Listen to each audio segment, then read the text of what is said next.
what a night it was in college football last night with the college football playoff rankings out. Just right off the top of your head, anything surprise you in those rankings, Jake? I mean, not particularly. I mean, I think, we all kind of knew what the picture would look like. I think that I think Big 12 fans are obviously a little disappointed that there's only one team in the picture, and you should be disappointed. And I think that, as we head towards the Holy War and as we head deeper into the Big 12 season, like, I think, this should be the next time you want to tell yourself that your team's doing enough. Understand your team's not doing close to enough. And I don't care if you're Texas Tech, Oklahoma State, TCU, Baylor, any of you guys who are not in the college football playoff picture right now. Utah, incredibly disappointing. I would even say borderline. It's a borderline embarrassing season for Utah that you have nothing behind Cam Rising, because that's been the case, and I agree. And I look around the Big 12 and it's no shade to BYU. BYU deserves a ton of credit. We're going to talk about them. Obviously, a ton today as the week gets deeper. But I think when you ask me, is there a surprise? No, I'm not surprised the Big 12 only got one team in, because that's been the Big 12's brand. You haven't taken it seriously. You haven't taken winning seriously enough since Texas left. Yeah, and I think that is a huge question about the Big 12 this morning when you look at these rankings. What are you looking at when you see these rankings and you see that the Big 12 is going to have a lot of trouble getting two in? And I think the ACC is in a much better spot, obviously, with SMU winning as much as they are winning. I think it'll be very interesting to see how do you, if you are the Big 12, into the future, how do you position yourself better? And I will go back and I will continue to say scheduling and how you schedule. Where do you send your best teams? You guys, this is the old, USC going to Washington State to die on a Friday night in the Pac-12. And you look at these brackets that are on the screen now. First team out is SMU.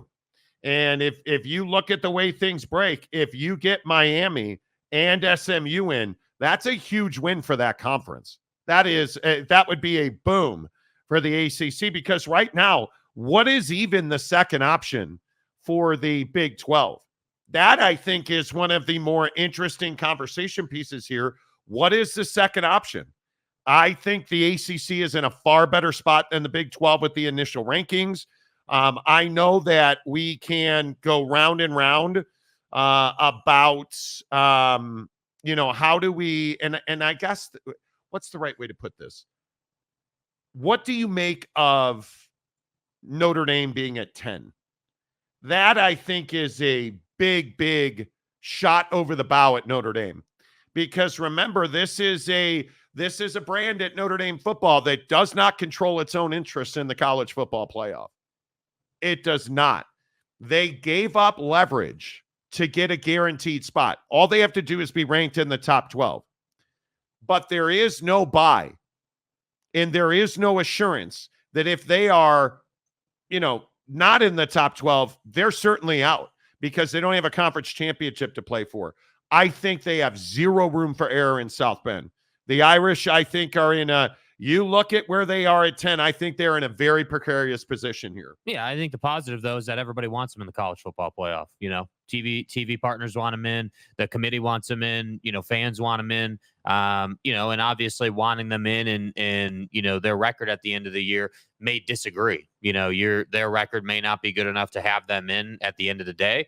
But I think that's their advantage. So, them being at 10, yeah, I think I think you can make an argument both ways. I think that, again, Notre Dame's advantage is that you can say, hey, yeah, Notre Dame versus this team is probably going to be a bigger TV audience and probably better for the health of the college football playoff than, mid-level Big 12 team or fringe, SEC team, Certainly. let's say, or whatever the case might be. So I think that is what Notre Dame's advantage is. And to your point, all they got to do is get in. They don't need to be the 1 seed. They don't need to be undefeated, perfect season, best team in the land. They just need to get in, and that's looking like that will happen. And I think to this question right here, who won the college football playoff rankings? The SEC and the Big 10.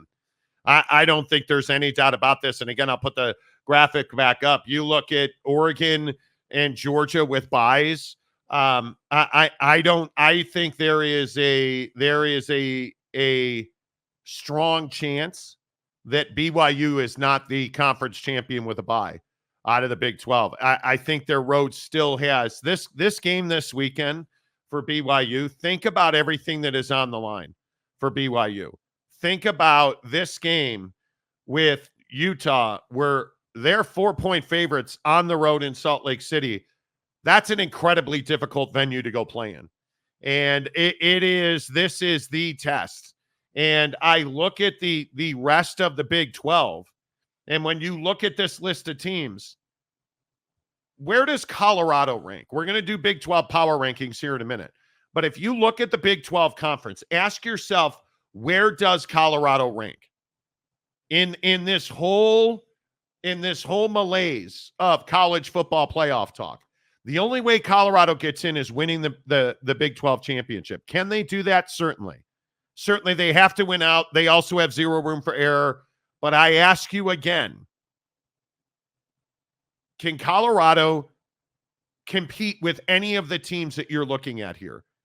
I think you can compete. But Jake, I don't see any way that they are somehow elite or on the same level as most of the clubs that are in this bracket. Yeah, I think the hard part with Colorado is that they have an explosive offense. Shedeur has obviously lived up to the standard and expectations. He's everything that you wanted him to be. But I think the hard part is I don't think people believe that Colorado can put in a complete 60-minute effort against a college football playoff caliber team. And I think that's the hard part is like, yes, the defense has improved. Yes, from where they were from where they were last year to where they are now. Yes, there's been a ton of improvement. Deion's done a really good job. I think people have come around, generally speaking, on the coaching job that Deion is doing and starting to understand like his process and the way he goes about things. And I think the fact that they're pushing for a 9-10 win season, I think is a big deal. But in the college football playoff, what's difficult about that is you only have one way to get in. And if Colorado wins the Big 12, I think that would mean that BYU had a collapse. That would mean that you finish the season about the worst way possible if you're BYU. So I just think that unfortunately for Colorado, you got kind of behind the 8 ball here. You got a little bit behind, and you're not going to be able to come back. But I do think having Deion Sanders in the college football playoff is something that needs to happen, and if that means, he needs to go to Florida State, if that means they got to recruit better, or whatever it means, that needs to happen. Because again, I'm going to keep saying it, the sport needs as much coverage and as much viewership as possible. And I do think there's a ceiling on, big time SEC game every single year carrying the water. But there's a reason that it's big time SEC game. Bama LSU this weekend is the game of the week. There's no question about that. That is going to be the ratings winner. It's in prime time. It's Bama LSU. Like, it's everything you want in a big college football game, right? I think those of us that have covered BYU and Utah and the Holy War and that rivalry, we understand how special that is. But does anybody in Florida, Georgia, Bama, Louisiana, Ohio, Michigan, does anybody give a damn about BYU and Utah this weekend? The answer is no, they don't. And I think the real validation of that is, have BYU or Utah given them purpose in that game previously? They have not.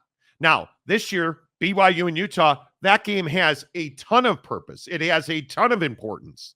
If BYU loses that game, and if you're a fan of the Big 12, you're a BYU fan this weekend, because I'm telling you, if BYU loses that game, there's a chance they don't make the college football playoff at all. And I think that is more likely than not, because BYU's not getting anybody's benefit of the doubt, in my opinion. Mm-hmm. I completely agree. I mean, and again, this is the Big 12's problem, right? There's so much volatility in your path to the college football playoff. Yes. Like you have access, you have a path, but it requires you to essentially be there's only one way: undefeated conference champion getting in. And I do maintain in certain years, in certain environments moving forward, the Big 12 could get to a conference champion and then a 1-loss runner-up. I do think, depending on what the ACC is doing, you could get 2 in. But like this year, as we were talking about, SMU is overachieving.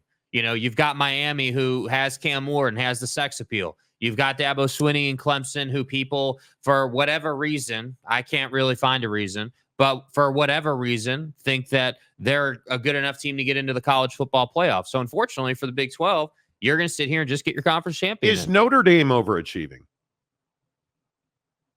I don't know. I don't know the answer to that question. And Heather Dinich on ESPN last night made a very interesting, comment about Ward Manuel, the chair of the committee from Michigan, saying that the committee understands that Notre Dame lost early in the season, but they're a different team now.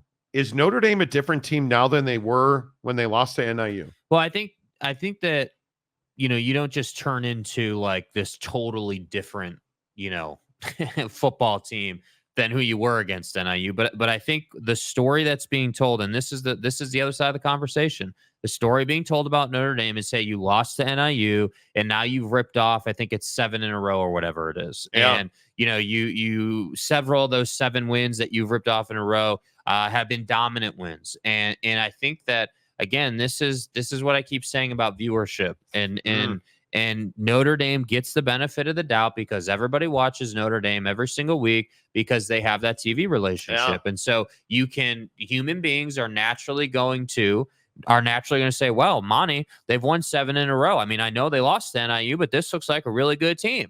So no, they're not overachieving. Overachieving would be dominant every week, undefeated to this point, and probably a 5 seed in the college football playoff. That would be overachieving for this Notre Dame team. But you're not that. You're a one-loss team that lost to NIU. That frankly, I remember watching that game. That was one of the most embarrassing performances I've ever seen out of Notre Dame. And I'm only 30 years old, so I haven't been watching this team for 40 years or whatever. Like, thank you for that. Shot. When you talk about, are they a different team? They're playing good football right now, but I don't think that Marcus Freeman all of a sudden turns into a guy who has 11 guys on the field every single play. I think their offensive line has gotten better. I mean, you're talking about a line that was very inexperienced. Every snap they've gotten better. I think the defense, our defense at Notre Dame, even with the injuries this year, I think our defense has gotten better. I think you also look at Notre Dame's schedule. Everything Notre Dame wants is right there in front of them. It is going to be the Army game for the first time. And how long has it been since Army mattered to Notre Dame on their schedule? I think it is. I can't remember it ever being a game of consequence. Yeah, I've been watching Notre Dame football for 35 years. Yeah. And you look at Florida State this weekend, then Virginia, Army, and at USC. Those are that USC game. That's a game of consequence now. But look at how different the schedule would be. Like even last year, like look at Notre Dame as a one-loss team. If Florida State was the Florida State of last year, and they were to beat that team, and then you were to beat USC, like Notre Dame would have a very clear path to getting to like the 6 or the 7 or even the 5 seed. Like. I look at that and I just say, like, I don't know. I've come around to the dark side, as I like to call it. I'm not gonna sit here and say that Notre Dame has turned into some juggernaut of a football team. We know who you are. You've got a phenomenal defense, one of the best defenses in the country. You've got a quarterback that is not like elite or like, going to throw you to a victory. So like, we know the formula of success at Notre Dame as we know the formula of success at BYU or LSU or any of these teams. So frankly, I disagree that Notre Dame is overachieving. I think that Marcus Freeman has done a good job and deserves credit for bouncing back from NIU. It would have been easy to fall on your face the rest of the way and have just a terrible season. I agree. So he's done a good job there. But let's not sit here and say that Notre Dame is somehow, this amazing team. They're going to be in the college football playoff. The question we should be asking is, are they going to win a game in the playoff? No, the question I'm asking is, are you the team that beat A&M or are you the team that lost to NIU? And the answer is probably neither, if we're being honest. But we won't know because I think that SC game at the Coliseum, that's the one that stands out to me as a significant concern. USC and Lincoln Riley at the Coliseum. I think he did exactly what they needed to do at SC, which is they benched the quarterback, making a quarterback change. Mayav is a hell of a quarterback. I know most of you have never seen him play. He was fantastic at UNLV last year. I think that's the game that stands out to me as a big concern. And with all due respect to Miller Moss, he wasn't good enough to be the starting quarterback at SC, which is why he's been rotting on their bench for years. Mayav is the right guy for them. That game is the one that concerns me for Notre Dame, because I think they're significantly better, especially with the defense that they bring to bear, than Florida State. I think they're significantly better than Virginia and Army. And that SC game, the last weekend of the year, that of November rather, that's the one that worries me. That is, but here nor there, I think it goes without saying, if Notre Dame doesn't win out, they're not getting into the college football playoff. If BYU doesn't win out, I think they're not getting into the college football playoff. I think that if Miami's another one. Like I will. What do you guys make of Miami? I think we don't know who Miami is. I think if Cam Ward's going to continue to throw it back across the middle of the field and throw horrendous interceptions, they're not going to the college football playoff. Couldn't agree more. Yeah, I think mean, it's just bad decisions. It's as simple as that. They will go as far as Cam Ward's poor decision making takes them. And for everything that Cam Ward is, his decision making is horrendous. And I know they are 9-0. I know they're, what are they, 4th in the country? Totally get it. They almost lost to Duke because Cam Ward wouldn't stop throwing the ball across the middle of the field. Right. From that interception he threw from the right sideline back to the left hash is one of the stupidest decisions I think we have seen all season long in college football. Yeah, I mean, I just think that the problem for Cam Ward is we saw shades of this out of Shedeur as well. Early in his tenure in college football last year. Yeah, where you're trying to do too much, and part of that is like I love Cam Ward's game, right? I love the mobility, I love the arm, I love the athleticism. Like those are all great things, but it goes too far. And this is not a Cam Ward conversation. This is a Mario Cristobal conversation. At some point, dude needs to take Cam Ward into his office and say, look, man, I understand. You are the heart and soul of Miami football right now. Yeah. You are our team. But at some point, throw the ball away. Stop throwing it to the other team. Well, look at his interception numbers. He's got 6 interceptions, but he's completing 67% of his passes. The problem is some of those interceptions are just... I mean, you've got guys like Restrepo who are just running away from dudes, and you're trying to just throw the ball out of bounds and live for another down. Yeah. I mean, that's the thing that is so shocking. Now, 29 touchdowns, 6 picks. How are you going to argue with that? You're not probably arguing with that. But the chemistry of those interceptions, though. I mean, the way, the timing, the way in which you threw those interceptions. Yeah. I mean, it's the Dak conversation all over again, right? This is the polar opposite of that, where yeah, sure, he's 29-6, and that's phenomenal, and he's got a 67% completion percentage, but you almost lost to Duke, man. And I get it. It's the old, hey, almost doesn't matter, horseshoes and hand grenades thing. But at some point, you're going to play a team, again, in the college football playoff, most likely, that's going to make you pay for that. Yeah, but they also scored 53 points on Duke, and sex appeal is important. And I think I think we have an understanding that when we're talking about the college football playoff committee, people like big wins and crooked numbers, and they like a lot of offense. And when you have I think they have 4 50-point performances this year: Florida A&M, South Florida, Louisville, and Duke. They scored 50 points in all of those games. And people are going to remember the Louisville game. I mean, the Louisville game was not just, Miami put up a ton of points. The Louisville game was those two went back and forth. Like, Miami was down. They went back and forth. Tyler Shook had 342 and 4 touchdowns in that game. Like, that was an incredible game. He outplayed Cam Ward. I mean, I think that's a really good point. Yeah, they're going to remember, because it was a wildly entertaining game, which probably matters. But listen, I think, again, the game of the week, everybody's going to tell you it's Bama LSU, and it's hard to argue that. It's hard to argue that. The fact that BYU is going to Utah and they are only a 4-point favorite against a team that cannot score points on a regular basis, or I should say has not shown the ability to score points on a regular basis.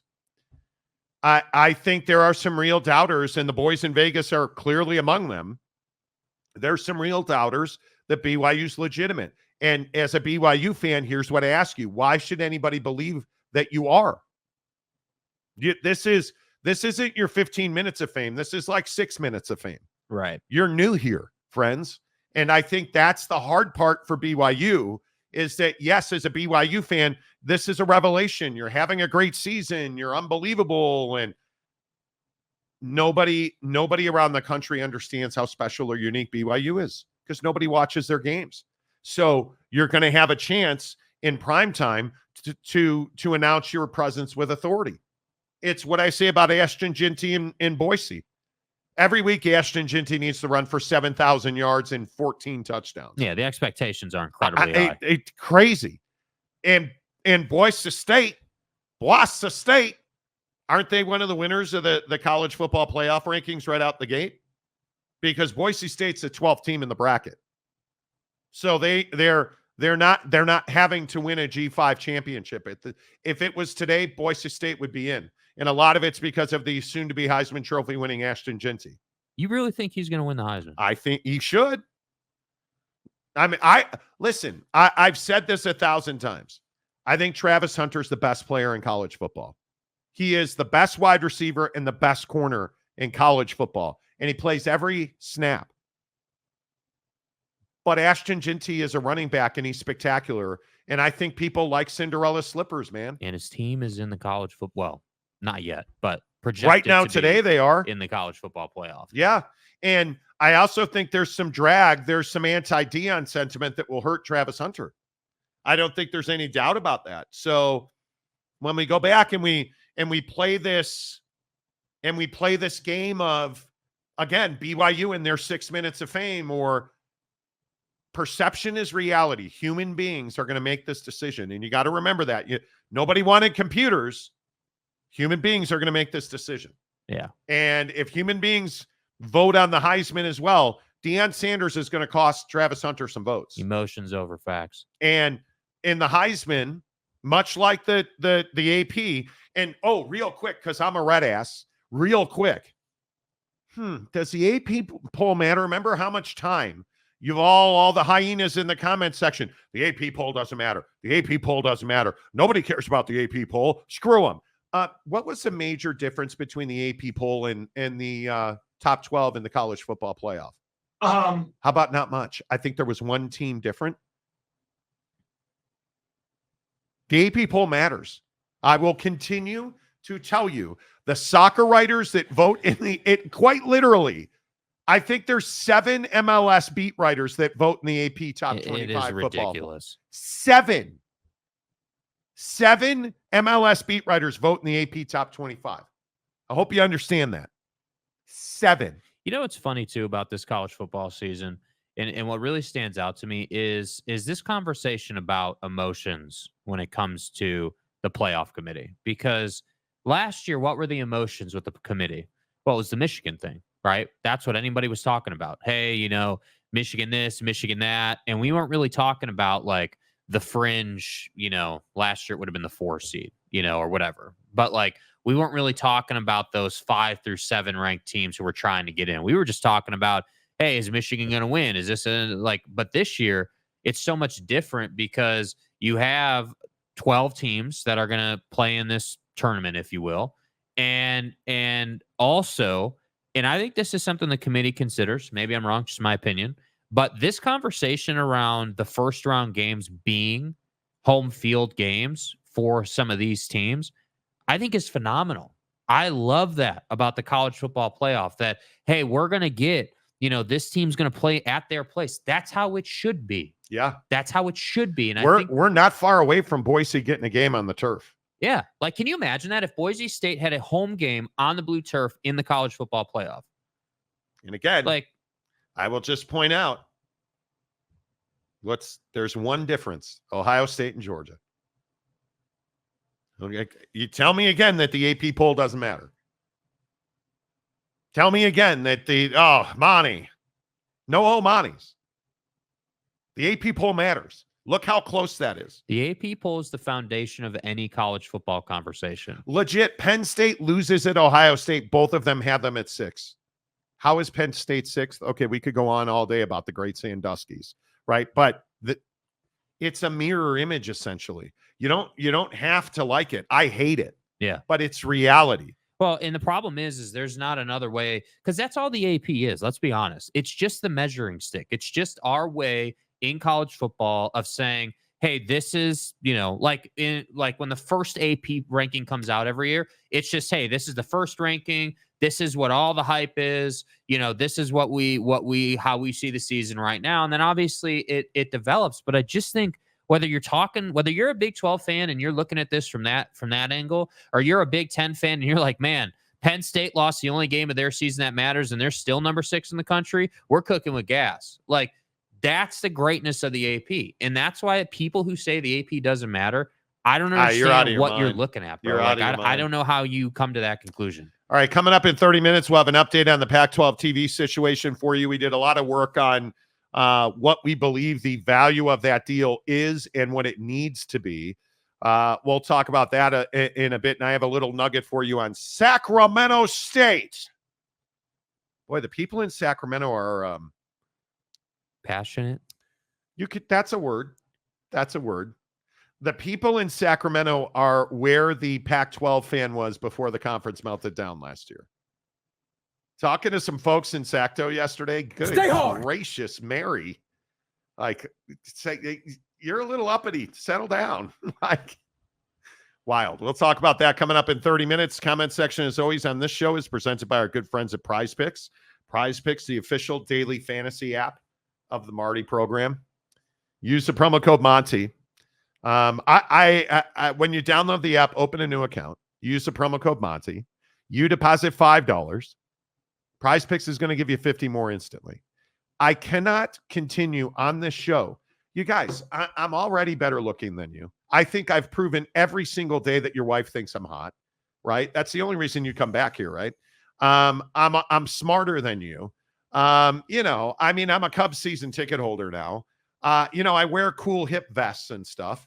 Like, what more can I do? What more can I do? You win in the WNBA. I win in the W on Prize Picks, right? And then I tell you, day after day after day, just follow old Uncle Marty and things will be fine. Didn't have a lot of NBA I liked last night, right? The association, it was like, off and I want nice things for people. So of course I went to the NHL.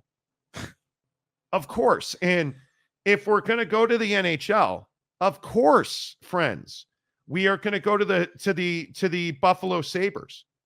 And of course, my friends, when we talk about Buffalo Sabres hockey, this is luckier than anything Caitlin Clark achieved for me in the W.